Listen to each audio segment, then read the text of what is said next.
Na tuombe. Ewe Mwenyezi Mungu, twakusihi ututazame kwa neema nyingi na baraka, sisi watumishi wako ambao umeridhika kutuita kwa nyadhifa za uongozi katika jamhuri hii yetu. Twakuomba utuajalie tuyatende na kufikiria mambo yote yatakayofikishwa mbele yetu kwa njia ya haki na uaminifu, ili kustawisha amani, ufanisi na heri ya nchi yetu na wale ambao haja zao umezikabidhi mikononi mwetu. Amen. Tuketi.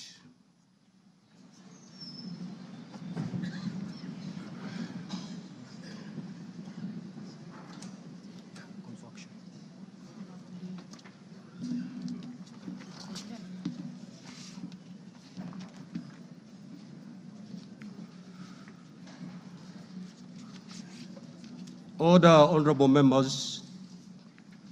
Let us all be seated. Thank you. Your Excellency, Honorable Dr. William Samoei Ruto, CGH, President of the Republic of Kenya and Commander-in-Chief of the Defense Forces, the Right Honorable Dr. Moses Wetangula, EGH, MP, Speaker of the National Assembly, honorable members of Parliament, distinguished guests, ladies and gentlemen.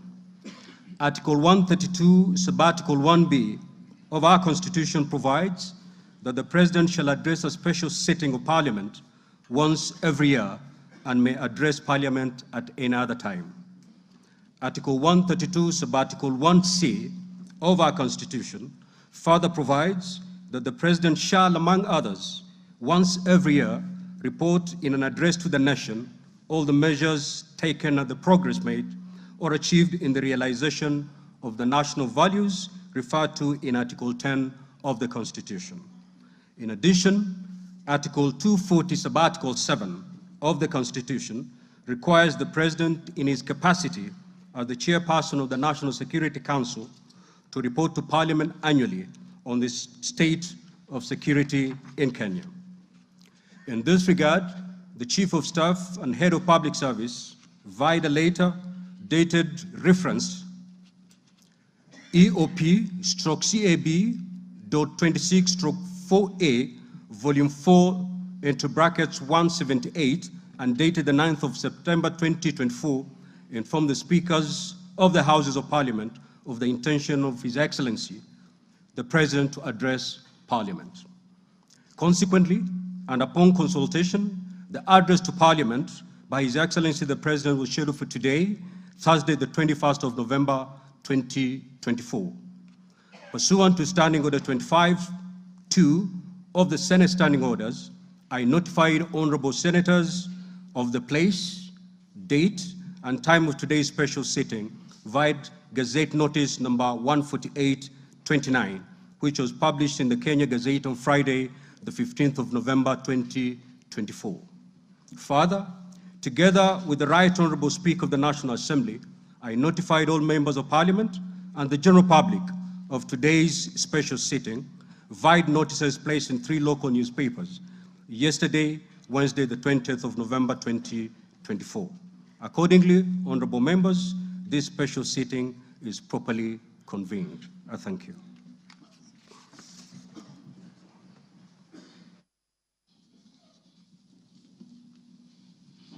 Your Excellency, Honorable Dr. William Samoei Ruto, CGH, President of the Republic of Kenya and Commander-in-Chief of the Defense Forces, the Right Honorable Amason King, EGH MP, Honorable Speaker of the Senate, Honorable Members of Parliament, members of the Diplomatic Corps, distinguished guests, ladies and gentlemen.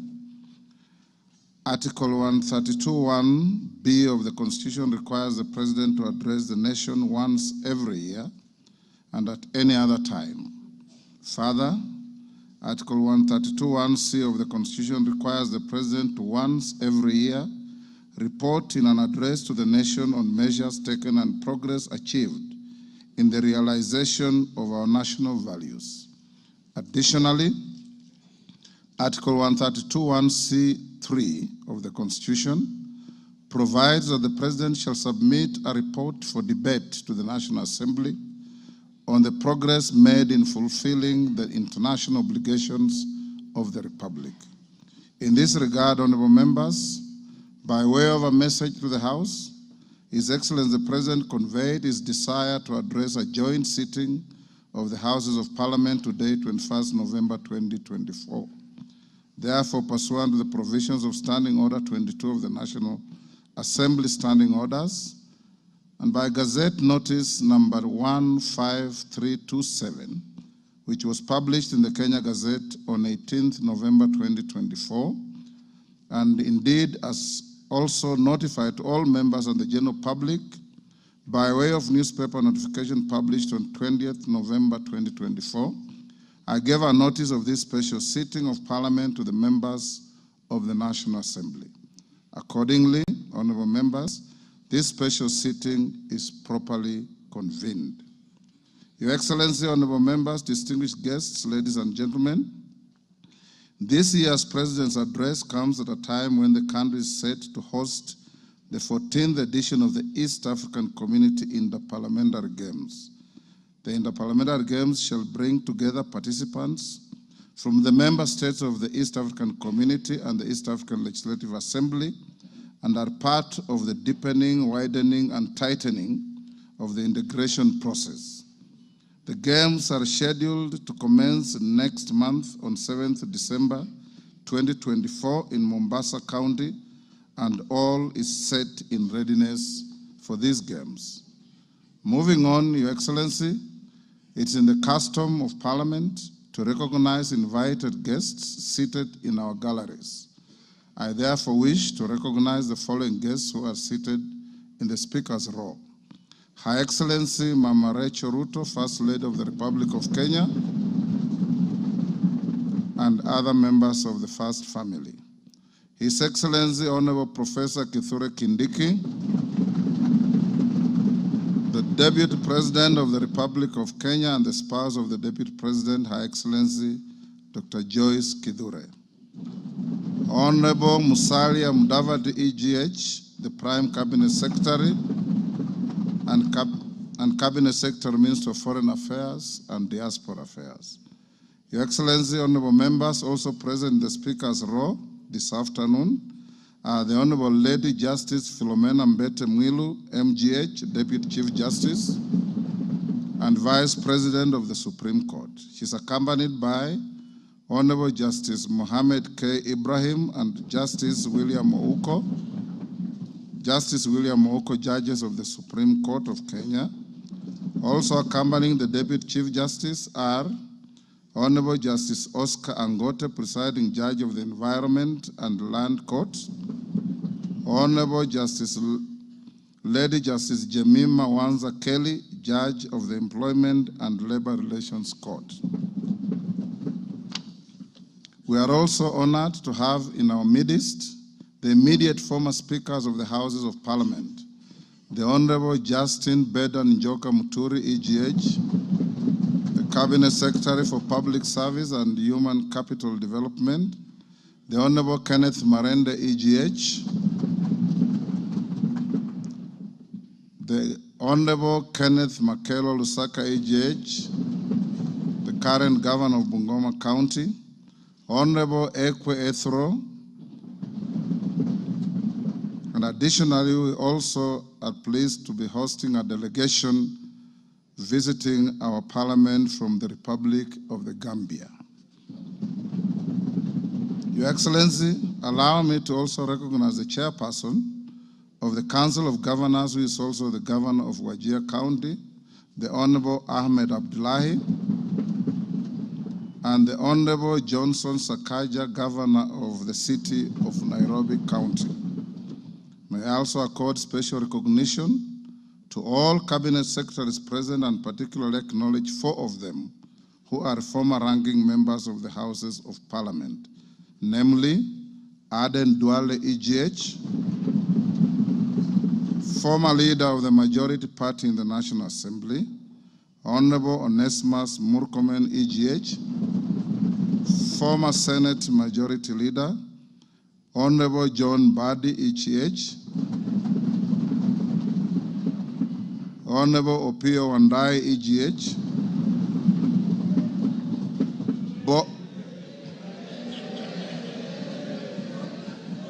both former leaders of the minority in the National Assembly.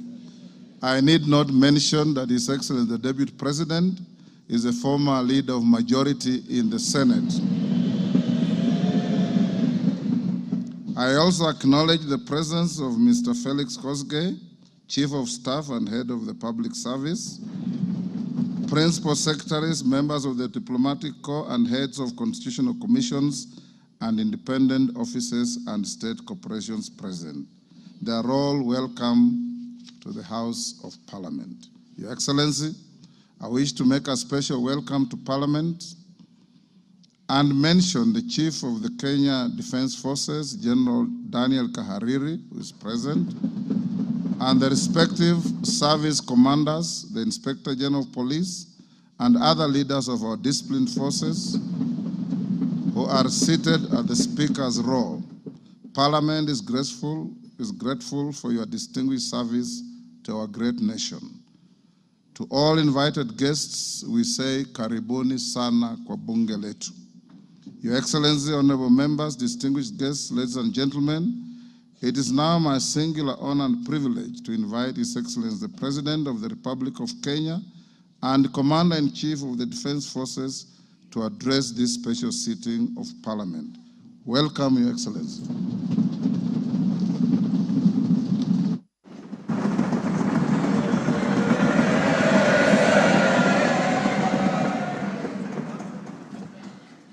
Thank you very much, Mr. Speaker. The honorable speakers of Parliament, the honorable members, distinguished ladies and gentlemen, I'm honored to address you today in the fulfillment of the mandate vested in me under Article 1321C of the Constitution to report to you and to the people of Kenya on the measures we have taken and the progress we have made in realizing our national values and principles of governance, and to submit to you, honorable members, the progress made in fulfilling our international obligations. Since my last address, Kenya has undergone rapid change, occasioned by the collective awakening of the people in the understanding that the state of nation depends on the work we do individually and collectively. This realization extends not only to what we choose to undertake, but also to how we go about securing careers, livelihoods, and contributing to the grand enterprise of nation building. There has never been doubt, and now there is none whatsoever, that Kenya is a land of bold ambition, with our citizens always desiring and insisting on the best possible standards, not only for themselves, but also for their families and for our nation. Consequently, our democracy has empowered citizens to ask questions and demand changes in the way their affairs are managed, driving the wheels of our nation's social, political, and economic transformation faster in the direction of excellence and prosperity. Rare are the times when leadership is ahead of the people. We are always striving to steer the machinery of state and government to keep pace with the aspirations of our citizens. We have learned through the hard as well as the more customary ways that listening is a full-time occupation of leadership, and that all questions asked by the people must be answered thoroughly and in full. We have learned never to take anything for granted and make every effort to call all our people, to carry all our people along with us in the pursuit of our transformation. The context in which I make this national address is not only significantly different from previous occasions, but it is also a singular moment with unique historical implications for us all. It is an opportunity to affirm the principles and values of which our nation stands, review the steps we have taken, the path we have chosen in our journey of national development, and reinforce the commitments we have made to one another and to our beloved nation for the sake of the present and future generations. I do not take this for granted, and with utmost respect and humility before this august assembly of the people's elected representatives, I desire to respond to the most pressing concerns that have been raised by Kenyans of all walks of life in recent months. To my understanding, the concerns and issues voiced by millions of Kenyans about the state of our nation deserve meaningful engagement, thorough understanding, and thoughtful response.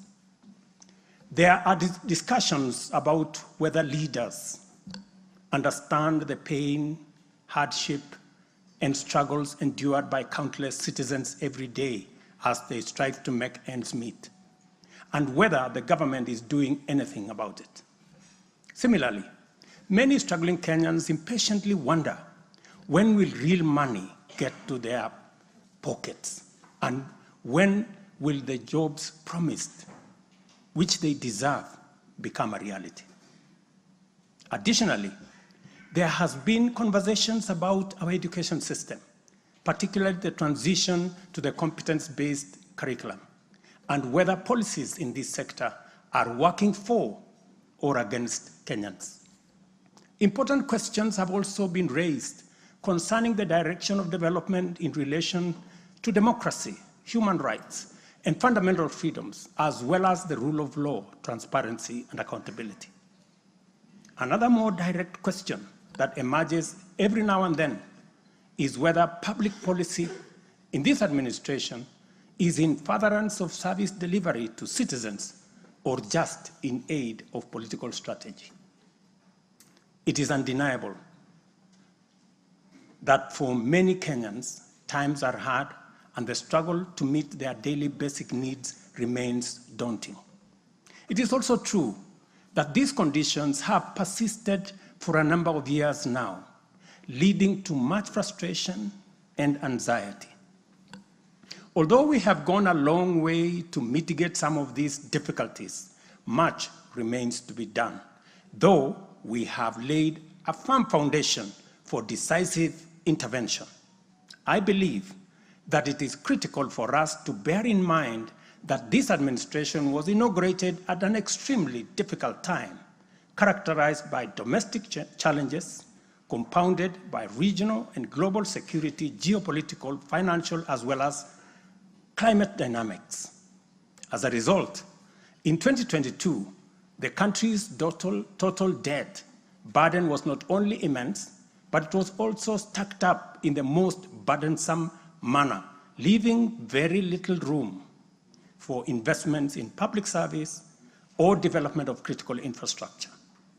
The prices of basic food commodities soared as a result of a combination of prolonged drought, declining local productivity due to inadequate support, and disruptions in the global supply chain caused by the war in Europe. Kenya faced a crossroads of extremely difficult choices, where defaulting on our obligations would have significantly worsened an already perilous situation, and more borrowing was not an option. It was therefore essential for us to drastically reduce expenditure, mobilize as much as possible resources domestically, and curtail waste. As I informed the nation then, matters were going to get more difficult before they could get better. And we all had to tighten our belts and work hard under very unforgiving conditions. We had staked the fate of our ambitious bottom-up economic transformation agenda on easing the stress that the economy was in and the strain citizens underwent, while creating room for the implementation of our transformative interventions. Members, I give this background to underscore two very important facts. First, we haven't been watching helplessly and doing nothing as adversity took a toll on the economy and undermine the livelihoods and well-being of the people. On the contrary, we have been working tirelessly to steer the country away from the brink of unprecedented economic collapse and onto a more promising trajectory. The second point is that while we may not be where we would like to be, we are certainly not where we were 2.25 years ago. At the same time, the cost of living was substantially high, with prices of basic commodities beyond the reach of many households. Today, I'm proud to report that the macroeconomic indicators point to a positive turnaround and an upward trajectory. Allow me to highlight a few milestones that underscore this progress. The shilling has stabilized significantly, appreciating from Kenya shillings 162 to the dollar in February 2024 to Kenya shillings 129 today, a remarkable gain of 20%. This recovery has restored confidence in our financial markets and significantly reduced the cost of servicing external debt, creating fiscal space for our development imperatives. Inflation has declined dramatically from 9.6% in September 2022 to 2.7% in October this year, the lowest rate in 17 years.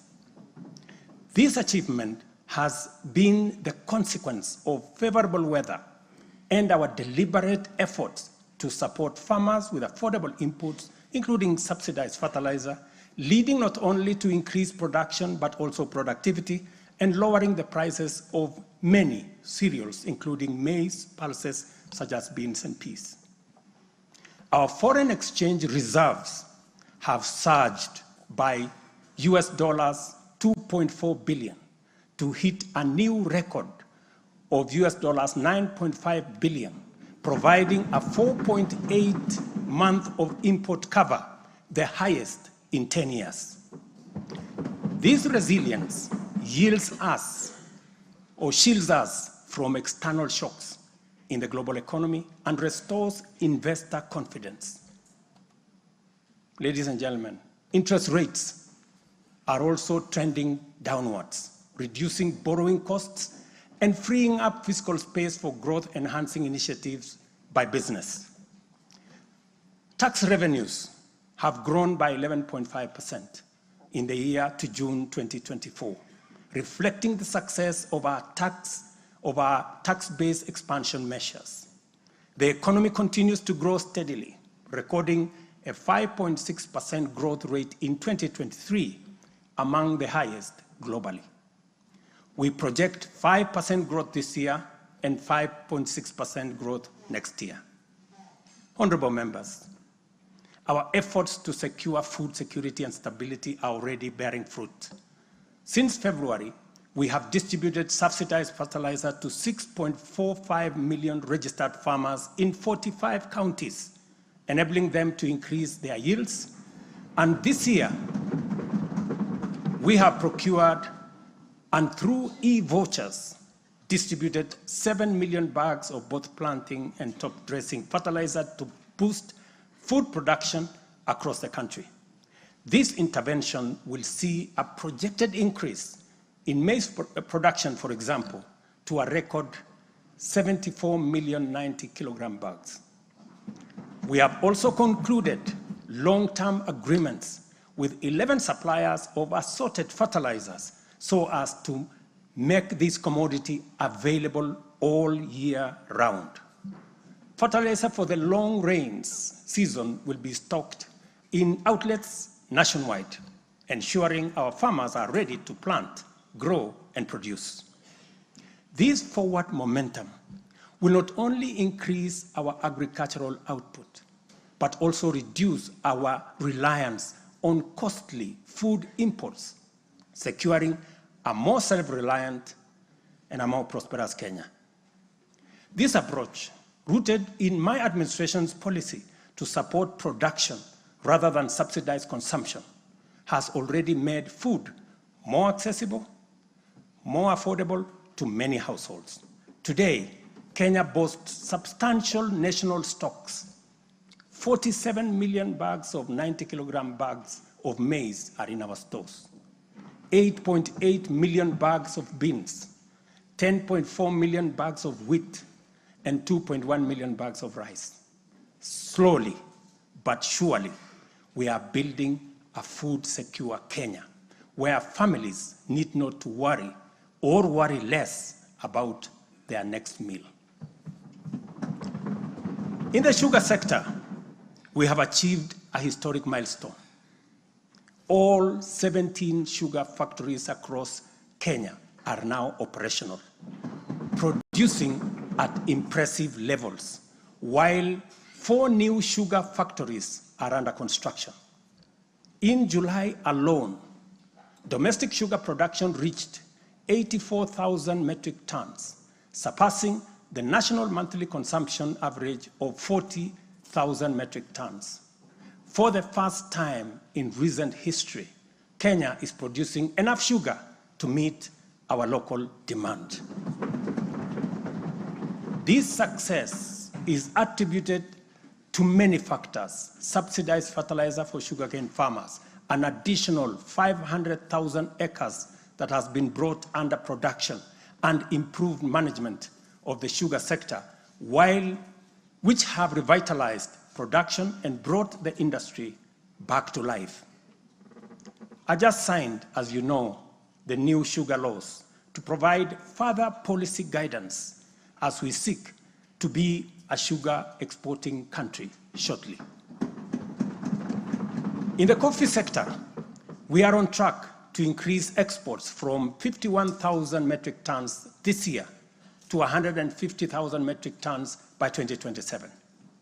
The government has also raised disbursements from the Cherry Advance Fund from 2.7 billion to 6 billion Kenya shillings, complemented by an additional disbursement of 1.5 billion by the Commodities Fund. Average prices at the Nairobi Coffee Exchange have risen by 25%. And in the last financial year, the country produced and exported 48,000 metric tons, earning farmers Kenya shillings 25 billion. Additionally, 320,000 bags of fertilizer have been allocated specifically for the coffee sector, and we will be working with cooperatives to make sure this fertilizer is distributed at the nearest possible destination to the farmers. These interventions are expected to boost smallholder farmer earnings from Kenya shillings 300,000 to 500,000 per acre annually by the year 2027. The dairy sector remains a vital value chain with a quick turnaround impact on households in the economy. The government of Kenya has released and you members approved 3 billion shillings to modernize the new KCC, ensure farmers are paid on time, and maintain a high price of Kenya shillings 50 per litre. As a result, intake to KCC has increased from 100,000 litres a day to 220,000 litres a day by last month. Other strategic interventions include the extension of duty-free imports for feed manufacturing raw materials, subsidized artificial insemination services, and the reduction of sexed semen costs from 7,000 to 2,900 through the Kenya Animal Genetic Resource Center. These measures have led to a 14% increase in milk production from 4.6 billion litres in 2022 to 5.2 billion litres in 2023, with projections exceeding 6 billion litres this year.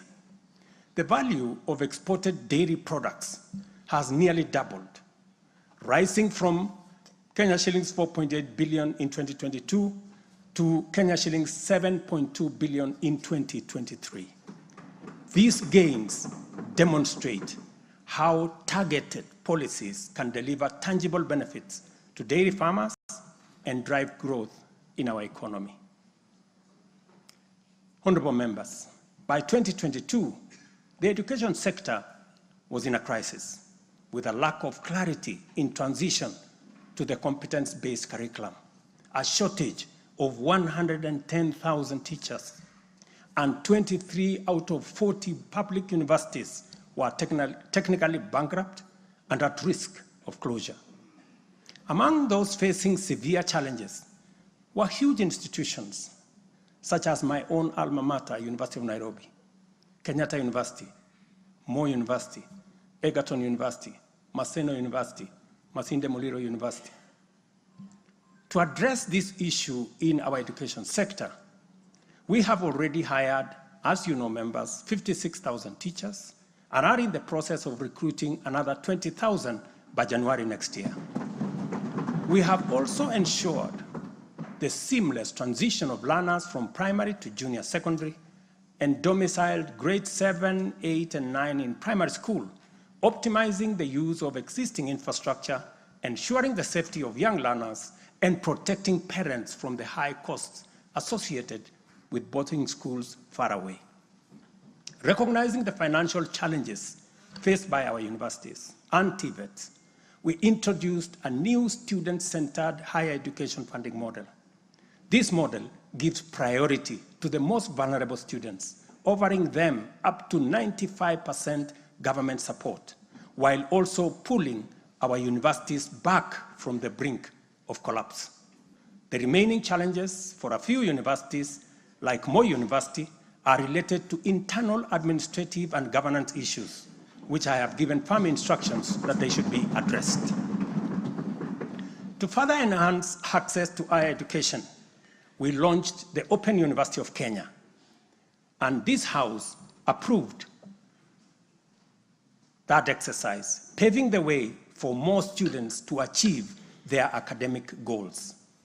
The institution's first cohort of students is scheduled to graduate next week on the 29th of November, 2024. Honorable members, universal health coverage is a cornerstone of our transformation agenda and a matter that touches every Kenyan family. Despite health being a devolved function, we acknowledge the immense financial burden that comes with health. Counties have struggled with shortages of medicine, equipment, sometimes staff, hindering service delivery and leaving countless Kenyans with suboptimal access to health care. It would have been easy for me to step back and leave this responsibility to counties alone. But that would have been a disservice to Kenyans and a betrayal to our Constitution. Instead of engaging in debates about healthcare being devolved, I have chosen the hardest but necessary path of addressing this challenge head on. Health delivery is not just about fulfilling a constitutional mandate by whatever level of government. It is about ensuring that healthcare is not a privilege for the few who can afford and a pipe dream for the many who cannot.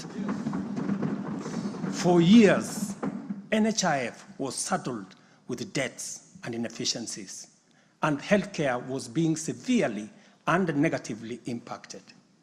For far too long, too many households have lived on the edge, just one illness away from financial catastrophe.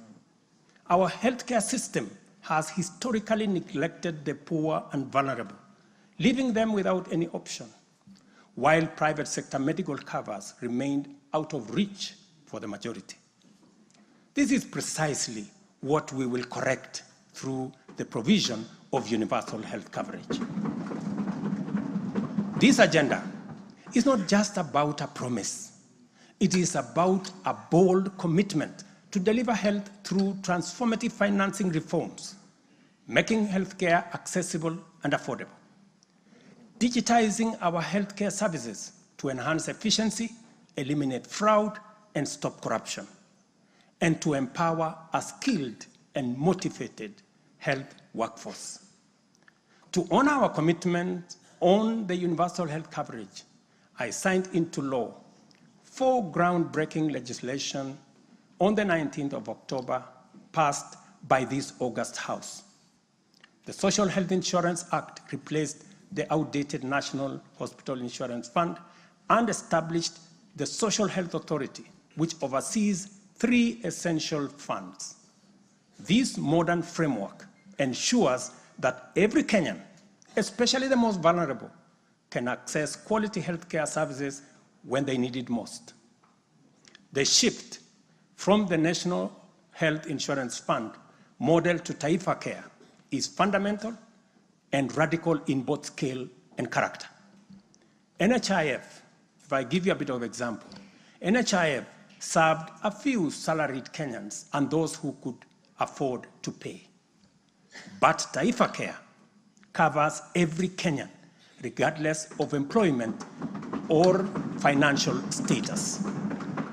Secondly, despite serving a limited class of citizens, NHIF nevertheless accumulated billions of shillings of debt because of misalignment between contributions and the actual cost of healthcare. Taifa Care has undertaken an accurate costing of all healthcare-related goods and services in order to provide timely, effective, and efficient service to every Kenyan that is affordable. Additionally, the NHIF had a waiting period lasting between registration and eligibility for service. I think it was like about 3 months. Under Taifa Care, citizens are eligible for all services upon registration. I therefore urge every Kenyan to take the most important step in securing dependable health care for themselves and their families. Register. Register now or at the earliest possible opportunity. Honorable members, for the first time in our nation's history, free primary health care is increasingly becoming available at dispensaries, health centers, and hospitals. Ambulance and emergency services are also slowly but surely being made available at no fee. Under Taifa Care, we have introduced a comprehensive benefits package that brings specialized care, such as cardiothoracic surgery, within reach for many Kenyans without the burden of financial strain. Through the Digital Health Act, we are revolutionizing healthcare delivery. Every step of the process, from registration, eligibility checks, to claims is now digitized. By eliminating unnecessary human interaction, we are tackling corruption, reducing inefficiencies, and ensuring that resources are used where they are needed most. As a result, the good news, SHA will pay all October claims in full by next week. And it will continue like that going into the future. To date, over 15 million Kenyans have enrolled in Taifa Care, and more than 60% of employers have successfully transitioned into its framework. The newly established Social Health Insurance Fund empowers citizens to contribute towards accessing a broad range of healthcare benefits. This represents a seismic change from the old reactive healthcare model to a forward-looking system that prioritizes prevention and preparedness. Once the transition from NHIF is complete and SHIP becomes fully operational, Kenya will have a healthcare system that guarantees dignity, peace of mind, and equitable access for every citizen for the very first time in our 60 years of independence. Honorable members, we have launched an ambitious healthcare program, one that Kenya has always needed and deserved. Like any major transition, there are challenges, but I promise you, we are fully committed to making the system work. As we roll out this program, we are listening to citizen voices and collaborating with counties to deliver better healthcare services. Through the Facility Improvement Fund, which you in this House passed, we will ensure that hospitals are equipped with the tools they need, medicine, equipment, and other resources necessary to provide quality care, while involving citizens in decision-making at every facility. We are now doing the heavy lifting, clearing decade-old debts, ensuring access to medicine and equipment, and stabilizing a system that had failed too many for too long. We are building a healthcare system that serves every citizen with equity and dignity. Over the past month, we have disbursed Kenya shillings 5 billion to settle historical debts owed to the public, private, and faith-based medical facilities, some of which have been pending for over a decade. Another 3.7 billion will be disbursed tomorrow. This underscores our commitment to ensuring uninterrupted delivery of healthcare services, and we will continue to clear the remaining balances in a phased-out approach over the coming months. This sustained effort aims to restore confidence in the healthcare system and ensure seamless access of quality services. Honorable members, there is a compelling body of data projecting that not only is the future of humanity urban, but also that Africa has the fastest rate of urbanization. Kenya is no exception, and in fact, many of our counties are urbanizing rapidly. Dear Kenyans, we have a date with an urban future, and the only choice we have is what this urban future will look like. Will it be characterized by decent, dignified, safe, and livable neighborhoods and communities? Or will it be haphazard, unsanitary, and safe slum dwellings? This is the fundamental question that our affordable housing plan seeks to answer. Kenya has a serious housing deficit, and the cost of housing is beyond the reach of the majority. While the social and economic efforts of this shortage are far-reaching, rent as a component of the cost of living is unsustainable. People are forced to choose between enduring long, punishing commutes to faraway homes or taking up less desirable spaces within reach. Supplying the number of units required to fill the affordable housing gap requires us to undertake construction throughout the country at the rate of 200,000 new housing units every year for 10 years. Many people have asked why they should be interested in affordable housing projects in rural areas. If you look around, you will witness the signs of our urban future. Land sizes are becoming smaller as the population grows in rural agricultural areas. To protect agriculture and food security from the effects of uncontrolled land fragmentation, urbanization must be planned and must be controlled.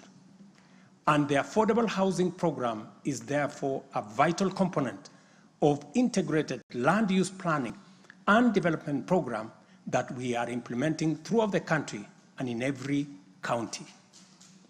Each unit of housing drives demand for different types of labor, professional services, and materials, bringing laborers, masons, bricklayers, artisans, electricians, and carpenters, as well as architects, engineers, and quantity surveyors, lawyers, real estate economists into the equation. Affordable housing is also a major opportunity for manufacturers, developers, and other industries. In other words, the economic boost from housing pillar of our bottom-up economic transformation agenda is significant and undeniably much needed. As we speak, affordable housing now directly accounts for 164,000 new jobs created over the past 1 year. Honorable members, today, marks a significant milestone in our journey towards providing decent and affordable housing for all. After 2 years of hard work under the Affordable Housing Program, I am proud to announce, and you have seen it in the newspapers, the launch of the sale of the first 4,888 housing units, now in completion, across 21 social housing projects.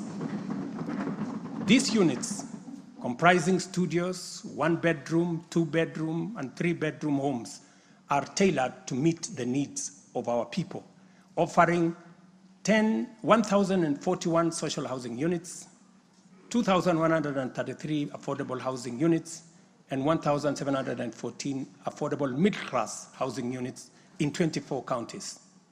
I invite every Kenyan above the age of 18 to join this historic journey towards home ownership. Guided by our principle of fairness, one ID, one house, every eligible Kenyan is encouraged to express interest, visit these developments, view the show houses, and engage with on-site staff who are already too willing to assist.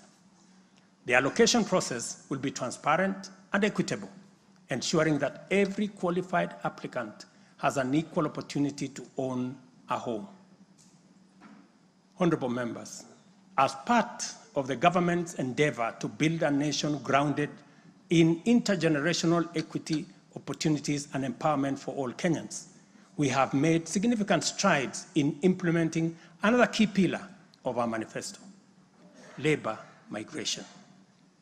This initiative seeks to harness Kenya's abundant human capital by creating meaningful job opportunities abroad, empowering our citizens, and positioning Kenyan talent on the global stage.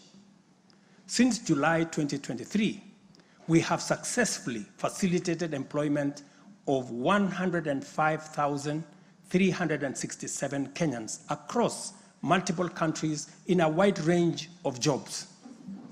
These opportunities span professional, semi-skilled, skilled, and unskilled sectors, including positions for nurses, teachers, and chefs. The National Employment Authority, the lead agency driving our ambitious initiative to create jobs opportunities for qualified Kenyans locally and internationally, currently has a role of 560,000 job openings worldwide. I have encouraged many members to participate in this space. Our focus extends beyond destinations such as the United Kingdom, Canada, Australia, Bahrain, Oman, United Arab Emirates, Germany, Saudi Arabia, Kuwait, and Qatar. We are also expanding our reach by actively negotiating bilateral labor agreements with new potential markets, including Russia, Poland, and Jordan. These efforts are driven by our commitment to open up new pathways for employment, ensuring that Kenyans are well represented in the global workforce. In the digital economy, we are expanding last-mile fiber optic connectivity using the extensive Kenya Power Transmission Lines network to the most remote and underserved areas of Kenya, and making significant strides to establish digital and ICT hubs. This has created a foundation for digital transformation, enabling IT economy workers, young digital creators, and entrepreneurs to access a wealth of opportunities locally and globally. By bridging the digital divide, we are empowering our youth to compete on an equal footing in the global marketplace and showcasing Kenya's ingenuity and innovation. I congratulate members of this august House for being part of this grand digital plan. Your support, encouragement, and effort is duly recognized. We have also prioritized the empowerment of individuals within the informal sector by unlocking their potential through targeted investment. This includes accessible loans, capacity building programs, and regulatory reforms designed to ease growth. A notable achievement is the partnership with the banking industry, which I participated in a month ago. This extended an additional 150 billion in loans to micro, small, and medium enterprises, complementing the government's efforts to nurture this vital sector. On financial inclusion, we have made remarkable progress through the Hustler Fund. To date, this innovative initiative has disbursed Kenya shillings 60 billion, benefiting 24.6 million Kenyans and mobilized over 3.3 billion in savings. The fund maintains a repeat customer base of 8.5 million beneficiaries with a repayment rate of 79%. To mark the fund's second anniversary, we have taken a bold step by launching a third product specifically tailored for small and medium enterprises. This new initiative will initially target 2 million beneficiaries who have demonstrated a strong credit history with the fund. By so doing, we aim to create a pathway for these entrepreneurs to transition into the formal banking system, thereby deepening financial inclusion and strengthening the SME sector. This milestone underscores our commitment to build a financially inclusive and economically resilient nation. The progress we have made has been possible only because the people of Kenya have been courageous, strong, determined, and patriotic. It has also been enabled by a number of early interventions under our bottom-up economic transformation agenda, and at the same time, created space for us to implement the agenda in full. As we proceed with implementation, we expect to quickly capitalize on the gains we have secured and invest resources in the economy with an emphasis on strategic pillars of our plan. As more projects get off the ground, more people get hired, liquidity levels improve, more money ends up in people's pockets. Honorable members, you know we are a democracy. Democracy is a founding principle and defining value of our nation. Democracy is hard-won, non-negotiable right, and guarantees freedom that we are proud of and must always defend. Our national democratic culture expresses itself energetically through robust discourse, boldly speaking truth to power, and holding leadership to account. It is a tradition of fearless expression and vigorous public participation. This is who we are, and there is nothing anyone can do about it. We understand, therefore, that protests are always legitimate and permitted by the Constitution. Protests are conducted by citizens who are peaceful and unarmed. Assemblies, demonstrations, and picketing to advance constitutionalism, increase accountability, and defend the rule of law are constitutional imperatives. Conversely, mobilization in pursuit of criminal agenda, chaos and anarchy are explicitly forbidden because we all have a duty to defend our republic, our constitution, and the rights of all people. The government, in particular, must remain vigilant at all times against modern threats to the sovereignty and territorial integrity of our nation, as well as public order, peace, and security. In this digital era, characterized by transformative innovations, including artificial intelligence, it has never been easier to inform, educate, and entertain the people. At the same time, it has never been easier to misinform, mislead, disinform, incite, and alarm the public. Criminals and subversive elements who infiltrate and hijack peaceful protests are a threat both to legitimate protesters and to the public. Incidences of violent criminality in the name of protests, threaten the safety of innocent people, public assets, private property, and the social order. The tension here is stark. We have a democracy which we are proud of, must defend, and should deepen by all means. And at the same time, we have citizens whose lives, rights we must protect, and a nation whose security, stability, and prosperity we must safeguard. The task at hand is complicated if citizens and state agencies dilute the distinction between the lawful and the criminal, the just and the unjust, thereby making it difficult to tell protesters and security officers from bandits, gangsters, and criminals. It is only by following the law that we are able to achieve our aims and apportion accountability properly. It should not be possible for robbers and looters to escape accountability by claiming that they were taking part in a protest. Likewise, it should not be possible for security officers to wound, maim, or even kill citizens and claim that they were engaging violent criminals. We all have a duty to make the necessary distinction and to do so clearly to protect democratic expression and guarantee public safety and security.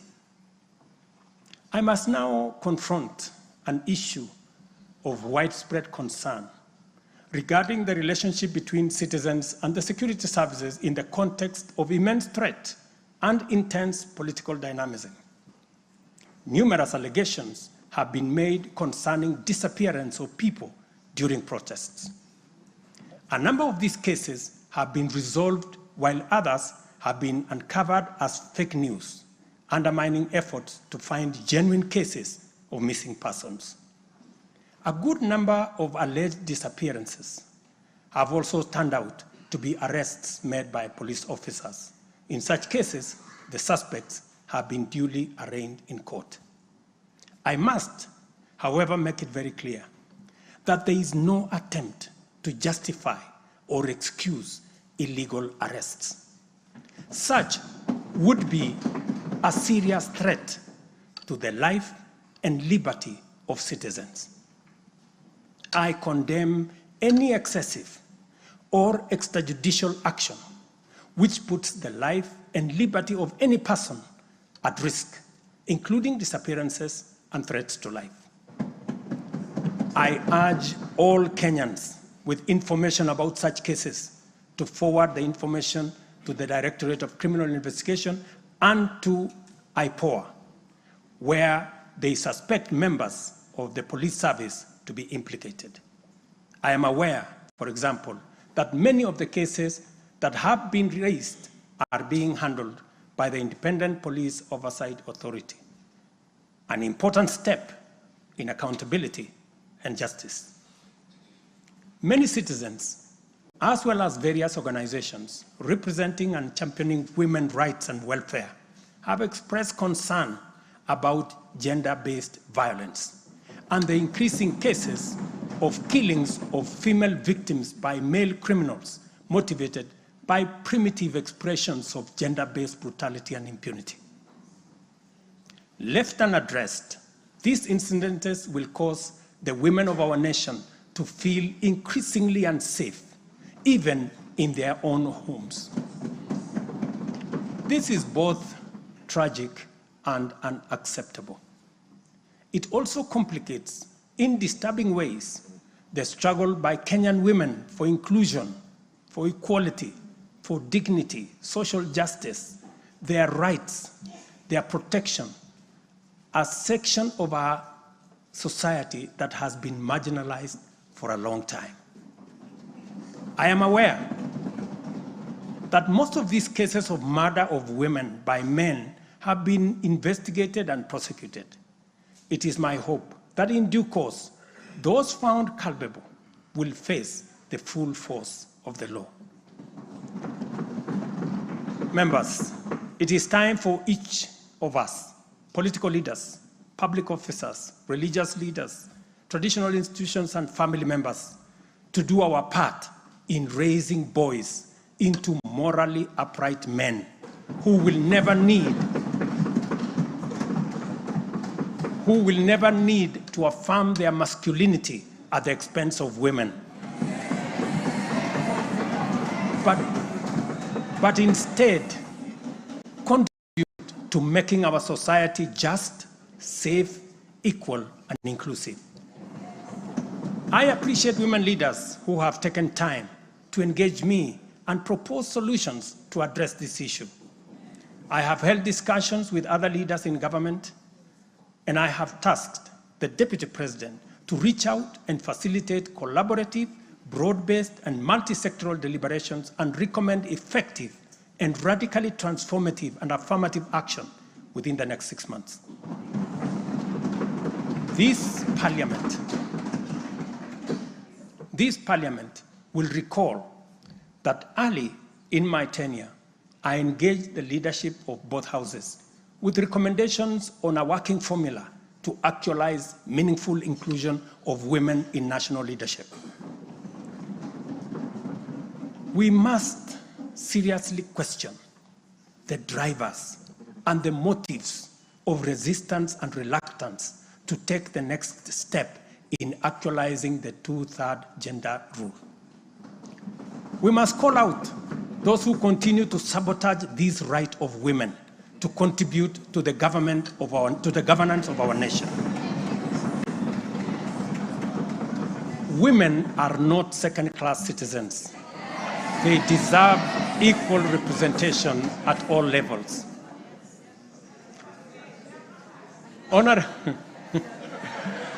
Honorable members,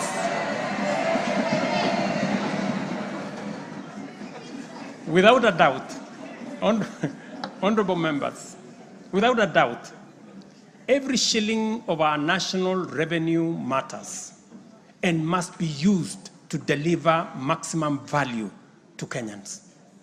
Wastage, corruption, and the abuse of office are grave risks to national transformation and a direct threat to the well-being of the people. I have given my full commitment to serve as a responsible steward of public resources. To begin with, I have championed the automation and digitization of government services and revenue collection to promote transparency, seal loopholes that lead to revenue losses, enhance accountability, and eliminate opportunities for corruption, therefore improving efficiency, transparency, and integrity. I am delighted to report to this House on the dramatic improvements we have recorded by automating and digitizing our revenue collection and service delivery through eCitizen. We have so far digitized 20,855 government services, up from 350 in 2022, representing an increase of almost 6,000%, while we have significantly improved revenue collection. Take the case of Kenya Wildlife Service, whose total revenue for the year ending June 30th, 2023 was 5.3 billion. But after implementing a digital revenue collection system, the revenue grew to 7.6 billion in the year ending June 30th this year, representing a 43% increase. This initiative alone has firmly put KWS on the path to self-sufficiency, freeing the corporation from reliance on exchequer support. I commend the teams at KWS, as well as all other government institutions that have leveraged technology and the digitization process to improve revenue collection. Under the Digital Health Act that you members passed in this House, we are determined to enhance efficiency and transparency provided by technology in the provision of healthcare services to eliminate fraud and fake claims. Tax revenue mobilization by the Kenya Revenue Authority, starting with its customs revenue system, is equally being worked on to ensure that revenue leaks are eliminated.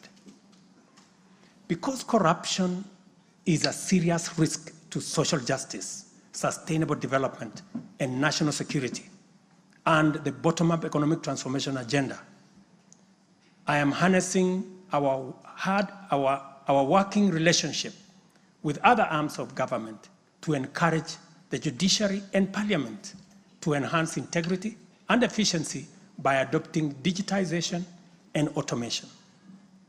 As I do so, I must caution that all these measures will only achieve intended results if, and only if, the institutions charged with combating corruption and promoting efficiency and integrity stop hiding behind the transparent screen of independence and rise up to meet the people's expectation on matters integrity. Let me say this. It cannot be the case that the Director of Public Prosecutions keeps dropping cases because somehow they are unable to produce witnesses. It cannot also be the case that corruption suspects rush to court to obtain anticipatory bail that shields them from due process and enables them to compromise investigations. There is also no reason for corruption cases to drag in our courts for years when the same courts are able to determine election petitions and related disputes within 6 months. Members, it is also unacceptable for the Houses of Parliament to deny the nation a much-needed instrument in the war against corruption by continuing to sabotage the passage of the Conflict of Interest Bill.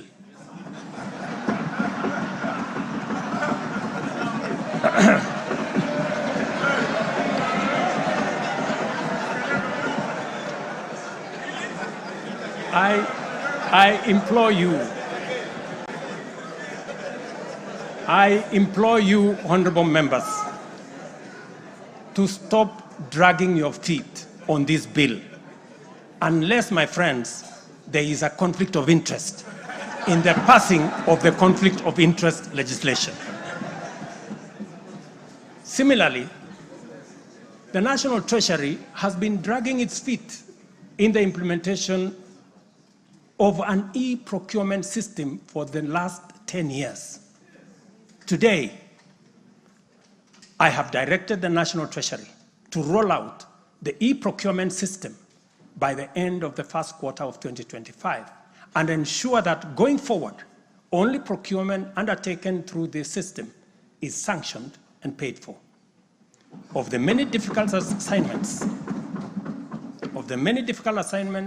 I have undertaken, this fight against corruption is one I now take on with resolve going forward. Let this serve as notice to all. Independent institutions charged with this responsibility must up their game, pull up their socks, and match up to the expectations of the people of Kenya. Honorable members, I have stated in the past and now reiterate today that in the face of undisputed evidence or credible information on corruption, I will not hesitate to take decisive action. Accordingly, I now direct, in furtherance of the principles enshrined in Article 10 of the Constitution on transparency and accountability, and based on new information provided by investigative agencies and partner nations, that the procuring agencies within the Ministry of Transport and the Ministry of Energy and Petroleum immediately cancel the ongoing procurement process for the JKIA expansion public-private partnership transaction, as well as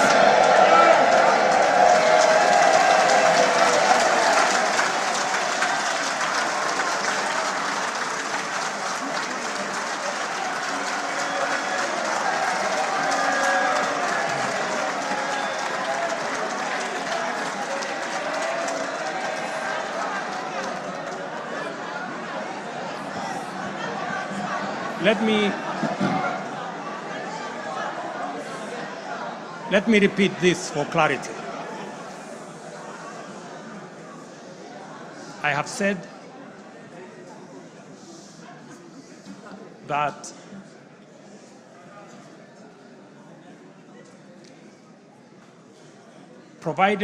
because of the information that has been provided to us by partner nations, I have directed agencies within the Ministry of Transport and the Ministry of Energy and Petroleum to immediately cancel the ongoing procurement process for JKI expansion public-private partnership transaction, as well as the recently concluded Ketrago transmission in public partnership procurement process.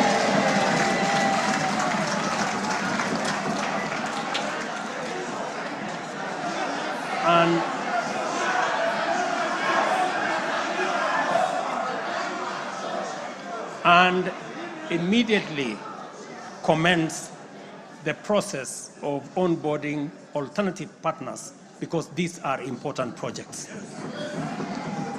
Honorable members, the work of taking our nation forward is our collective responsibility as citizens.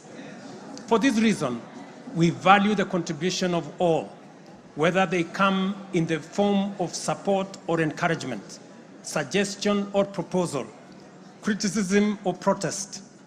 I believe that the most powerful component of leadership is listening and learning.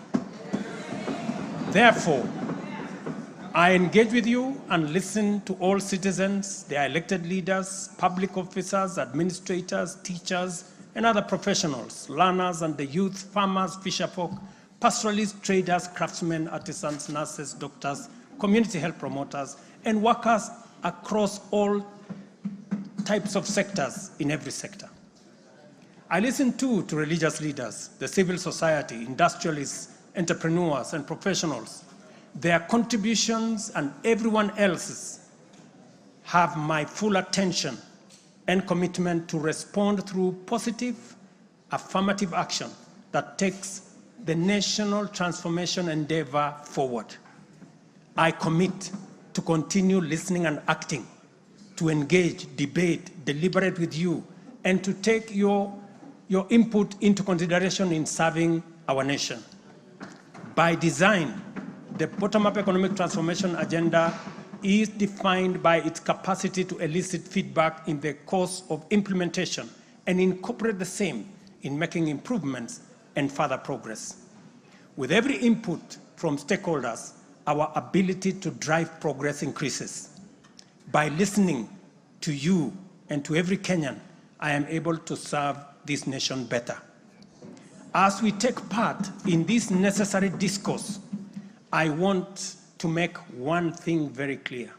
I'm fully invested in the success of the strategies, policies, programs, and projects under our plan. For this reason, I am committed to do all it takes and work with every willing Kenyan until we succeed, because failure is not an option. Given the challenges our nation has faced, it has become clear, honorable members, that overcoming these obstacles requires the collective energy, the collective wisdom, ideas, and goodwill of Kenyans of all political, cultural persuasions, religious beliefs, and walks of life. The wisdom of entrenching national unity and inclusivity as a national value in our Constitution is clearly evident. Our diversity is our source of power. And this moment in the history of our nation calls for radical collaboration to transcend our challenges. We do not have the luxury of magnifying our differences. It is time for all of us to pull together and usher the nation into the future of our dreams. With this in mind, I initiated extensive consultations with leaders from across all divides, public and private. Through these engagements, we resolved to reimagine unity and inclusivity and harness the full potential of our nation through bipartisanship. which culminated in the formation of the broad-based cabinet. The imperative to accommodate the contribution of leaders across the aisle inspired us to constitute the broad-based government, a partnership based on shared purpose and premise on a commitment to bring our national values into action to turbocharge the implementation of the transformation of our nation. Being a farmer myself, transformation is like farming. A lot of resources are invested in plowing the land and planting the seeds, after which there is nothing to see for all the work except stretches of bare earth. Impatience might lead to anxiety and lamentation of the waste of effort in seed buried in the earth. However, after a brief wait, seedlings sprout, requiring close attention, weeding, and patient tending into the crop that will be ready for harvest. So is economic transformation. It requires hard work, investment of resources, patience, and faith. We have planted the seed, and all over the field, it is beginning to sprout. While admittedly, there remains much to fulfill, our collective hope to deliver the national economic transformation that this nation so dearly deserves is on course. I am proud to declare that we have also made undeniable progress in building on the strong foundation laid in previous years and getting the National Development Project off the ground. Honorable members, from the reports that I have the honor to table for your consideration and debate, there is reason to be optimistic that our forward march is unstoppable and that our capacity and commitment to live and work by our national values and principles of governance are stronger than ever before. Our nation is a proud member of the international community, making our contributions to the global progress boldly and with great determination. We stand collectively facing the dawn with confidence that our expectations of a bright daylight is not in vain. In summary, honorable members, and all fellow citizens, the state of our nation is resilient. And now, honorable speakers, it is my pleasure to submit to Parliament the following 3 reports as required by the Constitution. Number 1 is the report on all measures taken and progress achieved in the realization of national values. The second, report on progress made in fulfilling the international obligations of the Republic of Kenya. And the third, report on the state of our security. Now, therefore, I hand over the reports to the Speaker of the Senate and to the Speaker of the National Assembly. Thank you all. God bless you, and God bless Kenya.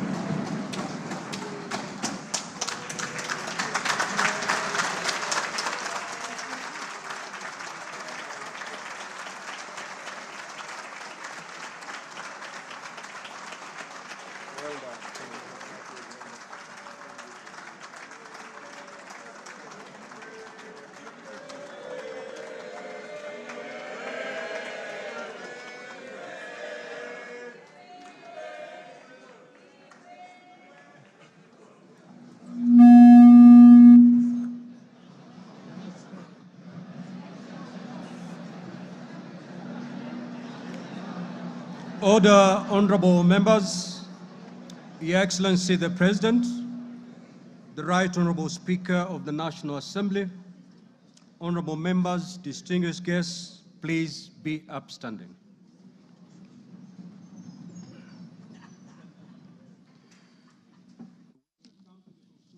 Business of the day, and it is now time to adjourn.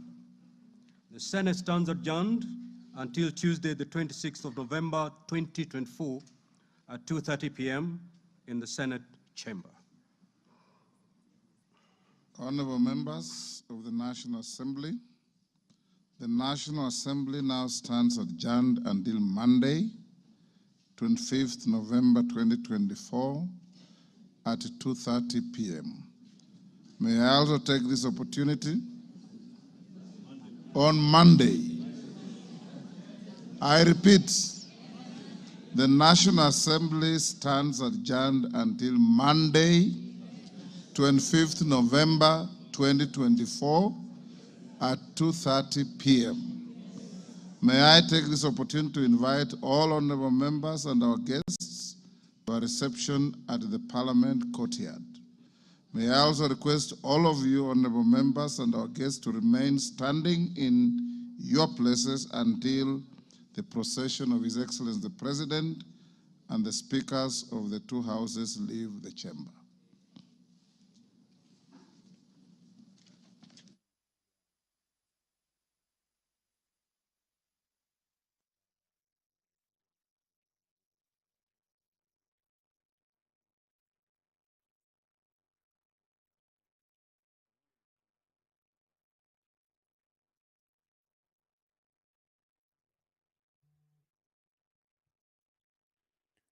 Well, our dear viewers, that marks the end of the third State of the Nation address by the President of the Republic of Kenya, President William RUTO, who has just concluded his third State of the Nation address as required by the Constitution.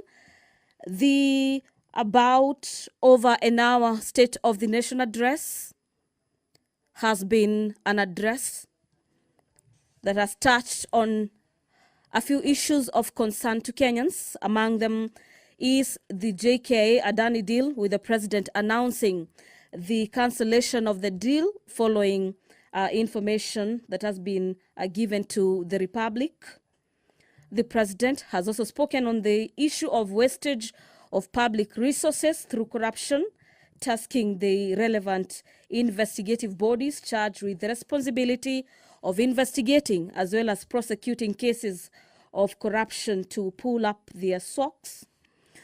The other takeaway from this third State of the Nation address is the aspect of the actualization and realization of the two-thirds gender rule, with the president announcing that the women of Kenya are no longer going to be second-class citizens, and that his government is going to ensure that women in their numbers, that is a two-thirds gender rule, is actualized in matters governance. The president has equally spoken on matters of affordable housing, issues of concerns to Kenyans, among them the issues of police abductions and the rising cases of two-thirds gender rule, with the president saying that his government remains committed in ensuring that the rising cases of femicide in the country are brought to about nil.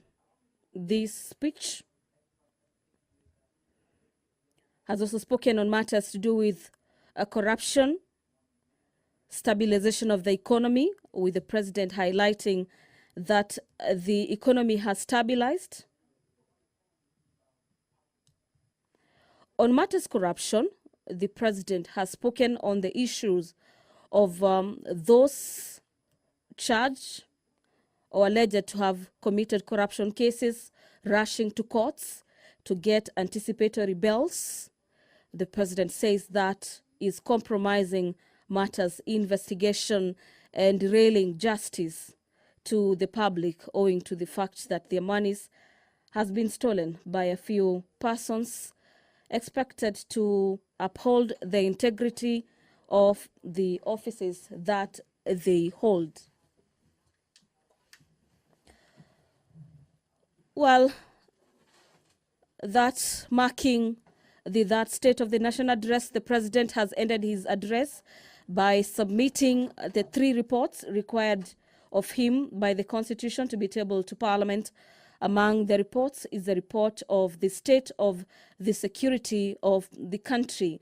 And our dear viewers, on behalf of the production team that made this live production possible, allow me to hand over back to the broadcasting house for our viewers watching on KBC Channel 1 My name is Gladys Mungai. Have a great afternoon.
B3 serum corrects even persistent dark spots for all skin tones.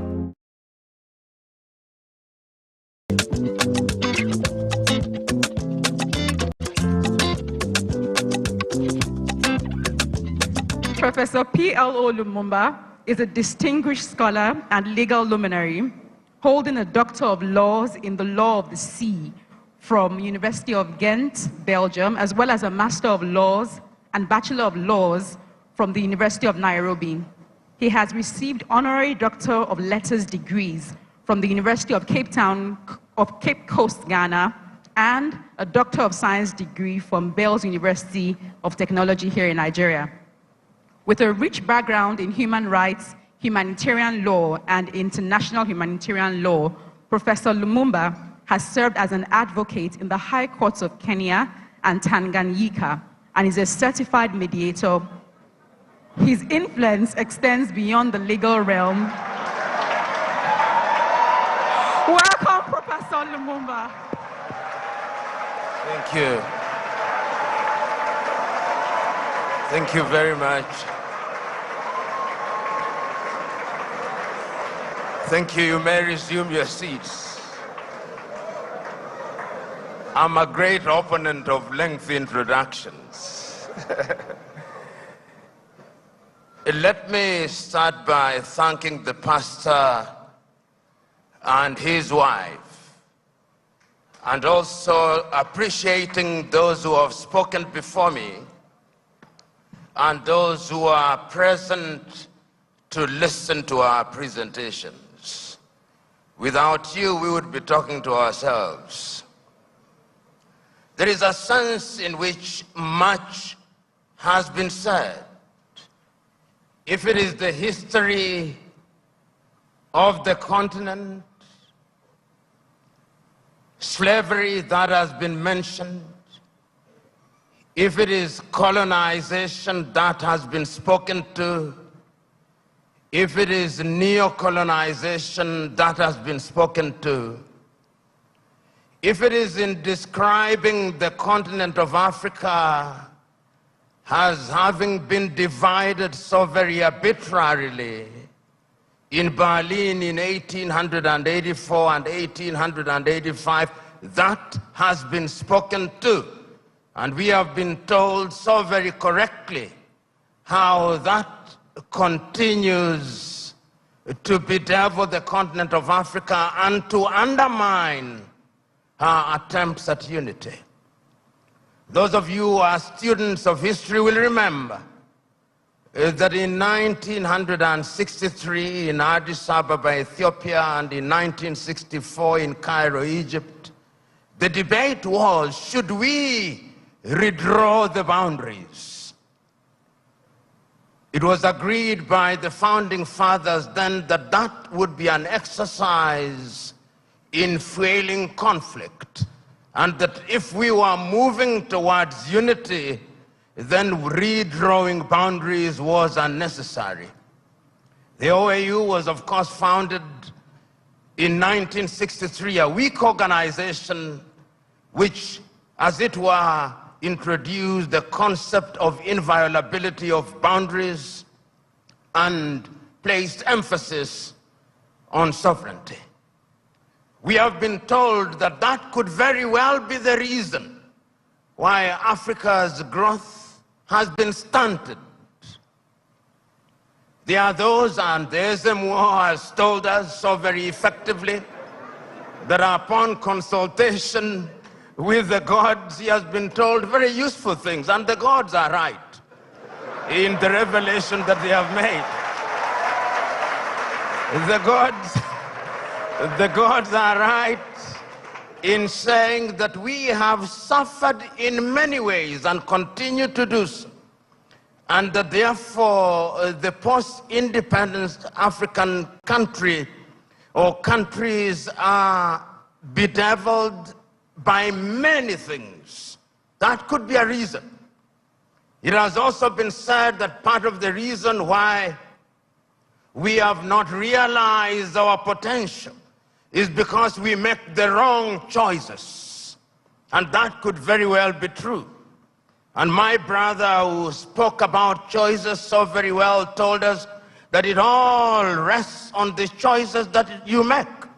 And you who are Christians will remember that at critical moments, even in the Christian tradition, it has always been a question of choices.